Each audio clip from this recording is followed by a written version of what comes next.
But let's not justify toxic behaviors for the sake of protecting our peace. When we say things like, she made me do this, it made me do that, nothing made you do anything, sis. You got me wanting to want you, but I don't think you like me like that. Hi guys, welcome back to my channel. It's Chit back for another video, and today we're going to talk about something very important, which is protecting your peace. Before we dive right in, welcome to my channel if you're new here, and welcome back if you're not. This topic goes hand in hand with just like a lot of things I talk about when it comes to self-worth, when it comes to your healing journey, when it comes to self-love. I feel like this topic is already generally very important when it comes to being able to be your best self and manage your emotions and stay grounded in order to do so. And so I think protecting your peace is a big part of that, but especially considering the unprecedented times we live in right now, I think it's especially important to really think about how you can protect your peace, because again, as I've mentioned before in other videos, we cannot control what's going on externally. What we can control is ourselves, how we respond to what's happening, how we self-regulate and self-soothe when we have certain feelings, because they're human. You know, we all have feelings, we all have thoughts about different experiences. That's what makes us human, is our consciousness. I always have a hard time saying that word, but it's being conscious and having conscience, not just living in terms of experiencing things as they happen, but also making meaning out of those things, you know, having perception of and perspective of the things that we experience. And so with that being said, even though it is a normal thing to have thoughts, to have feelings when we do experience certain life events, which again are external, which are things that we cannot control, we have 100% control over and responsibility for the way that we then make meaning and the way that we respond to things that are happening. So it's okay, as I again mentioned before, like it's okay to be taken out of character. It's okay for something to like really affect you, but that doesn't mean that it warrants reactivity. You know what I'm saying? Like, I think that's where your power and your agency and your character really comes through, because like you do have absolute control over that. No one else can make you do anything. I know a lot of times when we talk about like things happening, like at times like they're happening to us, when it's like, oh yeah, they're happening, but when we say things like, she made me do this, or it made me do that, nothing made you do anything, sis. Like, no one can make you do anything. Obviously, there's some very limited and serious exceptions, but generally, just because someone did something that affected you, that doesn't mean you had to respond in that way in every situation.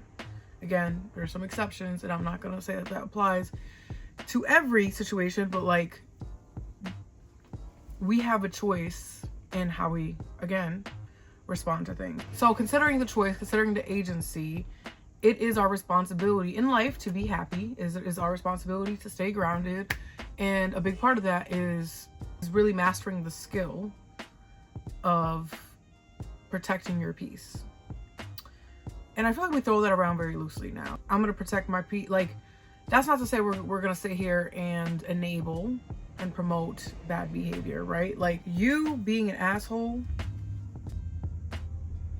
is not necessary to protect your peace. You know what I'm saying? Like, let's not justify toxic behaviors for the sake of protecting our peace. It's kind of counterintuitive, because like, you can protect your peace and also like not be rude to other people, and, you know, be respectful to other people, have manners, have values. Like, those things can coexist. And so I want to clarify that right now. I'm not using protecting your peace as loosely as I think a lot of times we use in social media, and the way that I think a lot of times society throws around that term. I think most importantly, it's not about other people. And I think that's the thing. It's centered around you and your wellness. And so does that mean that it's always going to have a positive effect on everyone else around you? No. But the intent is not to hurt other people. For example, if I say I don't want to go to a concert that someone I'm friends with really wants to go to, I'm literally just throwing a random example out there, and I say I don't want to go, I don't have to be an asshole about it. I don't have to be like, ugh, fuck that concert, like, I'm good. Like, you know what I'm saying? There's a fine line between like being rude and it's almost like it feels like you're intentionally hurting someone versus like just speaking your truth and asserting a boundary and saying, hey, it's not really something I'm interested in, but thank you for the invite. You know what I'm saying? Hopefully that example contextualized it a little bit more for you guys. But all to say, protecting your peace, it's about you. It is a way to protect you ultimately. And it's very necessary because life is hard. It's exhausting. And obviously it depends on perspective, right? Like we can obviously make the most of it by shifting our perspective and like focusing on like the positives, or maybe trying to optimize how many positive experiences we do have and memories we do have to kind of like counter the pain and counter the suffering, which is basically like ultimately romanticizing your life, right? Like I think that will make the challenges, the difficulties of the moments of pain and again suffering more bearable. But ultimately it's like the yin and yang idea, like concept of life. It's like there's good and there's bad, and again it depends on our perspective, because like at least for me, I'm like, we only know and really understand the extent of the good because we can experience the challenging. You know what I'm saying? It's like when you're sick and you're like, wow, like I'm really grateful for when I'm really healthy and when I feel really good, because right now I feel like shit, and I really take it for granted when I do feel healthy, when I do feel like I'm functioning really well. I think that's like a prime example of like, you don't really know something's good until you don't have it, you know? And you don't really, again, fully grasp how good the good is until you experience something that is challenging, that is painful, you know? So I think generally it is important to protect your peace because, again, life generally is challenging. It has its lows. That's inevitable. But I think it's especially important right now, and I'm not going to go into a lot of the specifics of it just to protect my own peace, but like, especially during unprecedented times, which I'm like, I feel like I've been saying that for the last 5 years now. Since COVID, it just felt like a simulation, if I'm being quite honest. Because we're living in unprecedented times, like we are experiencing a high level of stress, a high volume of trauma as a collective society, not just individually, because like we all have our own struggles and challenges, but as a whole, like as a collective, I think we all are living through some very traumatic times. Like, and the way that the media is set up is like we're highlighting a lot of the negative things. So it's like we're doom scrolling, we're constantly seeing like all this bad news, which, especially with how accessible the news is now, like with media like evolving and people becoming very digitally inclined, essentially, it's like hard to escape it. It's like almost you have to intentionally stay away from it in order to not, again, be surrounded by so many negative narratives and just like real things, right? Like I think, again, there's a balance. Like we don't want to live in a complete state of delusion where we're disassociating, detached from what's happening, because staying informed is important. But I think when it gets to the point where it's like you're consuming so much, again, negativity, like inevitably that affects your well-being. Because again, before the digital days, if you wanted to know the news, you read the newspaper. Like, okay, yeah, over time, like the news channel came up, but like social media wasn't as big of a thing before. So it's not like you're watching the news, you're reading the newspaper, you're seeing it on every social media platform, like everything trending and going viral. The extent to which we see these things now, again, unhealthy. So whether or not we acknowledge it, when we are consuming these negative things, we are experiencing a level of trauma, whether it be directly or indirectly at abnormal levels, and that is traumatic. You can have secondhand, third-hand trauma, even if you're just hearing about it, like that is traumatic. And so when we're doing that, we're ultimately internalizing all this negativity, all this toxicity, And naturally that makes it harder to show up and produce as your best self. It's harder to show up to chase after your goals, to tap into your creativity, to be able to express yourself, to show up for yourself and for the people and things that you care about. Because whether we want to admit it or not, that takes up mental space and mental energy and emotional energy. And a lot of that is what we use, I firmly believe, to progress our goals, to work towards our dreams and our ambitions. Like, that's energy. It's displaced energy. When we're just consuming a lot, it's just like built up energy. But like when we're internalizing and consuming all of this negativity, it's weighing us down. It's hard to be inspired when you have so much, again, negativity weighing on you, essentially, like whether it be indirectly or directly. That does not help with inspiration. I think you can get inspired by your own suffering or like witnessing suffering. I think it can give you purpose. But like when you're just passively taking in negative things and it's evoking negative feeling, that's just stored in you. Like those feelings are just stored in you, and it's not like you're creating anything positive. It's helping you, again, move towards the things that you want. Because at a certain point, it's like your cup is empty. I'll just say that it is hard to be inspired. It is hard to work towards your dream life and like work towards your goals and all of these things when there are a lot of things that are taking away from your peace.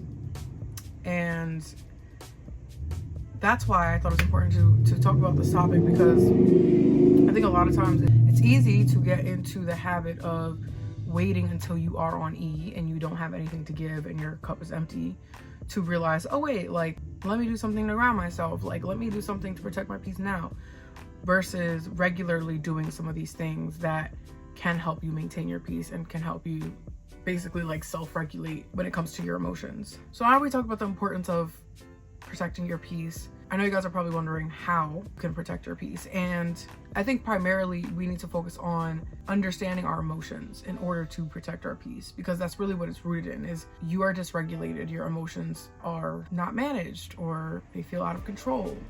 And I think a big part of that is being able to understand yourself, and that is through building a healthy relationship with yourself, which is like any relationship, right? Like you don't maintain a relationship without quality time with others. So you need that quality time with yourself. Like, how are you spending time with yourself? Like, how are you making sure that there's intentional solitude so that you can really understand the way that you think and how you feel, to recognize and be able to cater to your feelings, like being able to understand what your baseline is, what your default is, because we all have a different one. And I think if you don't understand what your baseline is, then what it looks like when you're not at your baseline, it's hard to then detect and recognize like when you do feel like not yourself, and you do need to like lean into the things that ground you. If you don't know that you're not grounded, you wouldn't know to look for the things that would ground you, you know? So taking the intentional time to really spend time with yourself and really understand yourself is like vital in understanding your emotions. I don't think you can understand anybody or anything if there's no time spent analyzing it, if there's no time just sitting with it. Sometimes it's not an extremely active experience. Sometimes it's just a matter of literally creating space for yourself to feel whatever you're feeling and letting yourself kind of exist. I think that sometimes teaches you a lot about yourself too. In addition to carving out me time in order to understand your emotions, it's also important to acknowledge your body's stress response, because everyone's is different, right? And usually there's like science to it, which I'm not going to get into because like that's not the perspective I'm necessarily taking, slash I'm not going to sit here and, again, I'm not coming from a clinical perspective. This is from my observations and what I've learned over the years myself. But your body will tell you something before your mind does. And I have a hard time understanding sometimes whether it's trauma, if that always signals something is actually wrong. But generally, because sometimes trauma can get in the way, but like typically your body's stress response will tell you something. Whether it's the right or wrong narrative or the narrative you should follow is something else, but like it will tell you something, and usually it is true. That's what your gut feeling is. So being in tune with what your body is actually trying to tell you is very important, and understanding yourself, because if I have butterflies in my stomach, like that tells me something. You know, we use that phrase like butterflies in your stomach, but like, that tells you something. If you're sweating, like that tells you something. If fidgeting, that also tells you something. To determine what that actually means, right? That's case by case basis. But if there's tension somewhere, like that tells you something. While your mind creates narratives and sometimes lies to you, like it creates stories and tries to make meaning out of situations, your body will usually try to communicate to you thing from a survival perspective before your mind does. Like, have y'all ever been in a situation where it's like your body told you, like, you had a gut feeling like, let me not do that, and then you do the thing that your body was telling you not to do, and then later on you find out that's why my body was telling me not to do that, I regret it. It's your gut feeling, babes. And so being able to detect that, like be in tune with that, is really important, because a lot of times your body does not lie. Your mind can, right? Because like, if I want to believe something, I'm gonna somehow get myself to believe it. But there is no narrative really with your body. It just either feels like the right thing or it doesn't feel the right thing. And I think that's also where intuition comes in. Being able to detect like your body's physical stress response is really important, because if you know like, oh, I shake or I fidget, I have a hard time focusing, or I'm irritable, I have a hard time controlling my tone, being able to acknowledge that physical manifestation of high stress levels help you then detect, or whatever it may be, whatever emotion you're feeling, help you then realize and identify like, I'm dysregulated right now. I need to do something. I don't know what I need necessarily right now, but there's a problem. Like, you can't think of a solution before you acknowledge that there is something going on, point, period, blank. So being able to understand yourself mentally, but also just like physically, is really important. And identifying, I do need to be grounded right now. I am dysregulated. I need to regulate my feelings. I do need to figure out how to get back to my baseline, or to a healthy baseline, because sometimes your baseline isn't necessarily healthy. That's another story for another day. That's crucial. In order to get back to a healthy baseline, it's important to be able to detect what your baseline is and what it looks like to not be at your baseline, because that then signals like there is an issue, there is something that we do need to address. So now we identified that there is stress, that we are not at peace, that we are dysregulated. We then respond to our emotions and we work on actually protecting our peace.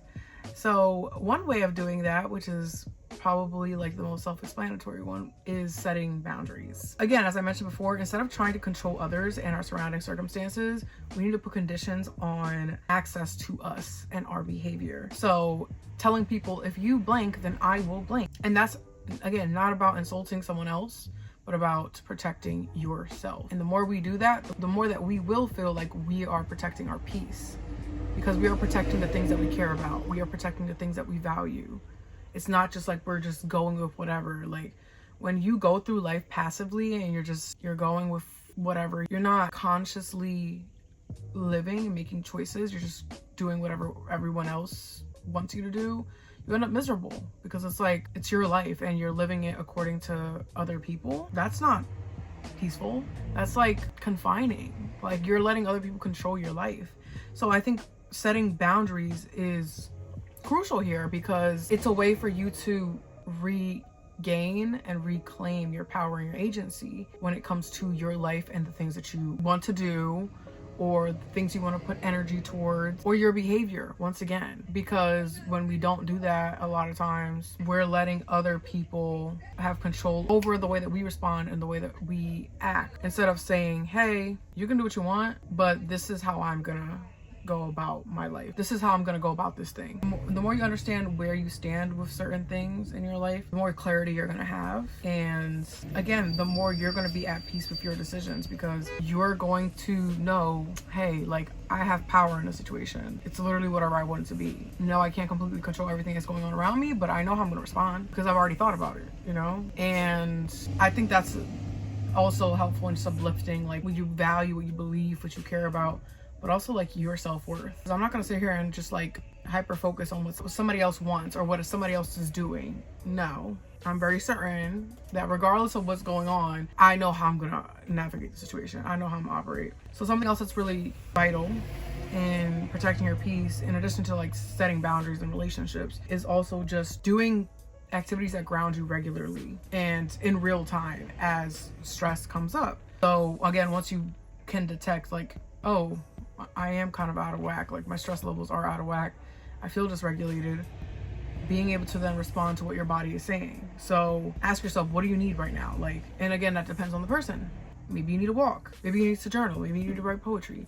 Maybe you need to read a book and just escape reality for a second, which to some degree, all these are kind of that. But like, maybe you need to get a workout in and channel your energy through that and release your stress through that. Maybe you need to spend time with people that you love. And then asking yourself in the process, obviously being very specific is very important, but even before that, like being able to identify if you need to engage with the feelings in the moment or not, or at all, or not. Sometimes we do just need to escape, and like that helps us feel better afterwards. Like maybe we don't need to keep engaging. If it's a pattern, obviously that's something that we engage with, or if the feelings are so strong, they're almost uncontrollable, then yeah, maybe that's an indication that that is something we need to engage with. But sometimes the thing doesn't need to be engaged with. The feeling does not need to be engaged with. It's just a feeling, and we need a second to just distract ourselves, to get away, to do something else, and then we come back and we realize, okay, wait, like I don't need to do anything with that feeling. The energy from it already was dispersed. It was not that deep. I can move forward. But being able to ask yourself these questions of, do I need to engage with it? To what degree do I need to engage with it? When do I need to engage with it? And if I need something right now, again, in order to ground myself right now, if that's what I need, what is it that I do need to ground myself? What are the things that do help me get back to a healthy baseline? And then lastly, being able to understand your triggers and then trying to limit them. Yes, it's important to acknowledge what activities help you stay grounded, but it's also just as important to understand when there are things that you can remove from your life that trigger those negative emotions, that disrupt your peace regularly. Or even if it just happened once, like maybe you meet somebody that you are really like, oh, I don't like that person's energy. I don't know why. She just like rubs me the wrong way, and I don't know, I feel dysregulated when I'm around her. It's an indication of like, okay, well, that's technically a trigger because that dysregulates my stress levels. It makes me feel like I'm not at my baseline. Maybe let me limit my interactions with them. Or if it's somebody that you regularly engage with and it's like, I always feel like drained or just like misaligned when I'm around this person. Maybe let's limit our interactions with them. Maybe we outgrew this person or whatever, like whatever it may be. Being able to make changes in our relationship as a result of that is important in order to protect our peace. Not because we don't like them, not because we hate them. Sometimes you might not have made the decision to have this person in your life, which is fine. Like I've heard stories where it's really your blood, but we can decide what that relationship looks like if it is something that is affecting our peace. And again, that's not to say you have to be rude. It's not to say that like you don't like these people, that there's no love there. It doesn't really speak to how you feel about these people. And I've said this before in my boundary video. If you haven't seen it, check it out. A little shout out to that video, but it has nothing to do with them. It has everything to do with you and making sure that you feel like you're living an optimal life where you're not engaging with things that take you outside of yourself or make you feel like further from yourself. You're only engaging with things that uplift you, that make you feel like you're more so moving, again, in alignment with the things that you care about and the things that you want for yourself. It's hard to feel like that when certain people, certain things are constantly making you feel chaotic and not at peace. So making sure that you're in alignment with the people and the things that you are investing your time and energy to is very important here. Okay, if y'all haven't heard it enough, one of the main takeaways in my chit chats is that we have complete control. Life can be challenging, has its ebbs and flows, but we all have agency. We all have control. And again, it is our responsibility to live a happy and fulfilling life. So are we gonna keep dwelling on how difficult things are? Like, no, there are moments where we can, and it's very valid too. We're not just gonna get consumed by it. We're going to do something about that, which is doing our best in learning ourselves, being able to understand ourselves, and being able to cater to ourselves. Because at the end of the day, what I tell y'all before, like, we might not have other people, we might have other things, but we have ourselves. So we owe that to ourselves. Like, protect yourself. You're a queen. You're made in God's image. You are very divinely made and protected.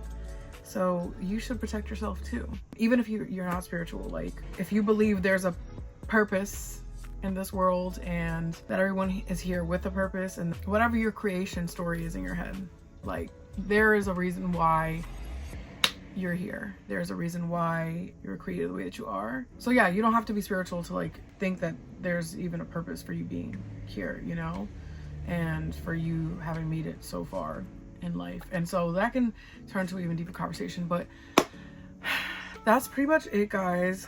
I hope you guys enjoyed this video. I know it was a little bit more general, a little more abstract today, but I hope this resonated with you. And if it did, stay tuned for the next chit chat, because we're gonna get into some other juicy things very soon, trust me. But thank you guys for watching, and I hope you guys stay safe, stay healthy, stay positive, and love on yourselves, because you deserve it. I'll catch you guys for the next upload. On with it and move on to the next. But if we're being real, that's just not my style.